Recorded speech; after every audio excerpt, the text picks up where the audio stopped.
acordo eu não aceito. Nos chamou aqui pra isso? Não quero nem ouvir. Essa proposta não. Quem nunca teve um acordo ou negociação frustrado? Quem não teve? Todo mundo, né? Mas eu vou ensinar aqui rapidinho uma técnica de negociação para vocês. Eu desenvolvi com base numa mistura de outras técnicas da mediação e também de vendas. Então, fica atento. A primeira delas é ser amigável. Tô falando de ser amigável, não é ser amigo. Isso exige uma técnica. E eu vou deixar aqui embaixo uma dica de técnica para você experimentar já de cara, que é a escuta ativa. Por que que eu digo isso? Porque para você fechar um acordo, seja uma conciliação em audiência ou até uma venda, é necessário que você consiga se comunicar, estabelecer um diálogo. E a técnica de comunicação, ela é essencial para isso. E já usando a técnica de comunicação, que vocês viram anteriormente, tem que perguntar na segunda etapa o porquê e não o quê. Se você for negociar em cima do que a pessoa quer, vai limitar imensamente o campo de possibilidades para um acordo. Se você perguntar o porquê, esse leque se abre de uma forma que você nem imaginou. E vai chegar lá no âmago, vai chegar lá no pontinho do porquê ela fez a ação ou porquê ela lhe procurou para conseguir uma solução para aquilo que ela precisa. Seja humilde, tente comunicar para a pessoa que você está tentando entender a situação e peça para ela explicar o porquê. Eu tive um caso que uma pessoa queria uma indenização de 20 mil reais porque ninguém sabia. Mas, durante a audiência, eu perguntei, porque eu estava representando o réu, perguntei por que ela tinha entrado com a ação. E ela me disse que queria ver o nome do marido falecido dela limpo. Então, de 20 mil reais, a gente conseguiu fazer uma negociação de 600 reais, onde o nome do falecido foi desnegativado e a audiência encerrou, alcançando o objetivo, um objetivo bom, um termo bom para ambas as partes. E se eu não tivesse perguntado por quê, nós iríamos trabalhar com o quê? Nós só iríamos tentar diminuir o valor dessa indenização que ela havia pedido nos autos. Então, perguntar o porquê possibilita a abertura de novos pontos de interesse comuns ou convergentes que vão possibilitar enxergar opções maiores de acordo. Fazer perguntas como por que sim e por que não vão delimitar a sua área de acordo.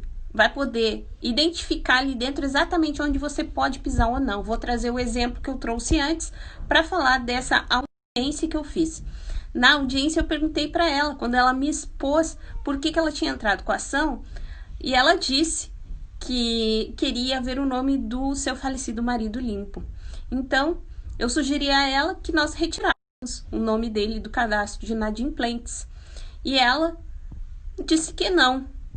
E eu perguntei, por que não? Vejam que a partir dessa pergunta, a gente já vai poder delimitar até onde nós podemos ir, o que nós podemos oferecer e o que não podemos oferecer. Por que não vai sempre te indicar um óbice? E agora eu vou te mostrar como transformar um óbice em um sim. Esses óbices, eles estão calcados em um julgamento prematuro, uma falta de diálogo ou irredutibilidade e até mesmo na imagem negativa que a parte tem do outro interlocutor. E aí a gente pergunta por que novamente, vamos identificar o porquê de cada uma das ocorrências e tentar desconstruir isso em audiência, oferecendo soluções e se mostrando aberto ao diálogo, tentando reverter a imagem negativa e mostrando que você está disposto a estabelecer um canal de diálogo, isso sempre apoiado em outros 3 pilares: transparência, honestidade e lealdade. Agora você já trabalhou os sentimentos que envolvem uma audiência e conseguiu fazer o campo ficar fértil para que se possa fechar um bom acordo. Então, agora vem a parte objetiva, onde a gente tem que fixar quais são os pontos objetivos, quais são os termos que vão envolver esse acordo. E eu digo, a melhor analogia que a gente faz aqui nesse ponto é dizer que depois que o campo já está trabalhado é só como moldar uma argila. Então, você já tem o seu trabalho ali na frente e só tem que ir moldando ele de acordo com o que já está estabelecido. Importante não deixar amarrar bem direitinho para que não se volte atrás. Então, isso pode ser um ponto muito negativo para aquele momento e também para os momentos futuros. Então, não podemos voltar atrás. Costurar esse mundo dos sentimentos com as coisas objetivas pode ser um pouco difícil, mas eu vou te explicar aqui que exatamente isso que eu vou dizer. Depois que você já perguntou os porquês e encontrou respostas, você vai perguntar como. Então, já estão lançadas as primeiras bases para esse acordo e você só tem que saber como fazer isso. E é exatamente o que eu falei, o trabalho da argila. Vai aparando as arestas até o seu trabalho ficar prontinho. 3 pontinhos básicos são importantes para a gente, então, passar esse acordo para o papel. Veja quem está liderando, quem está dando as cartas desse acordo, se é você ou outra parte. Se for você, você já sabe até onde pode ir. Não adianta chegar nessa parte e não está estabelecida uma receptividade. Então, o segundo ponto é a receptividade e você já tem que ter vencido essa parte anteriormente. Se ela tentar voltar atrás, você para tudo e começa de novo. O primeiro ponto é não pode, sob hipótese nenhuma, pressionar a pessoa para que ela aceite o acordo. Você tem que convencê-la a aceitar esse acordo. Então, eu volto aqui com aqueles 3 pilarezinhos que a gente sabe muito bem que é a lealdade, honestidade e transparência. Você tem que deixar isso muito claro e aí o seu acordo vai ficar redondinho. Quem está falando em simular esses 3 pilares, é necessário que isso exista de fato para que esse acordo seja fechado. A pessoa precisa sentir que você é leal a essas palavras, que está sendo transparente e honesto com ela. E de fato, você vai ter que ser.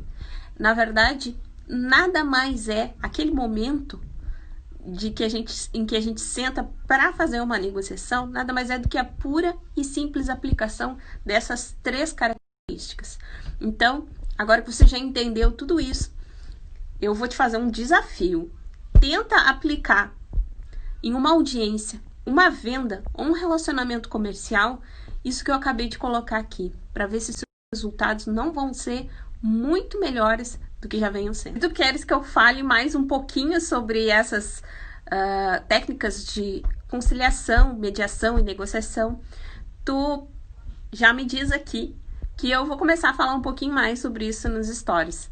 Eu fico imensamente grata que tu assistiu, mas eu acho muito importante isso, a gente saber conversar, estabelecer um diálogo com as pessoas, e isso também se aplica nessas relações do dia a dia, porque a gente se desentende com alguém, muitas vezes é porque simplesmente a gente não sabe se comunicar. Então, eu deixo um grande abraço para vocês. Se tiver alguma dúvida ou quiser fazer um comentário, a coisa que eu mais gosto é bater um papo. E todo mundo que fala aqui comigo sabe que eu falo horrores. Então, mas se não quiser também não vou ficar chateada. E a gente não vai brigar por causa disso. Qualquer coisa, se tu achar que eu tô braba, me pergunta por quê. Gente, um grande beijo.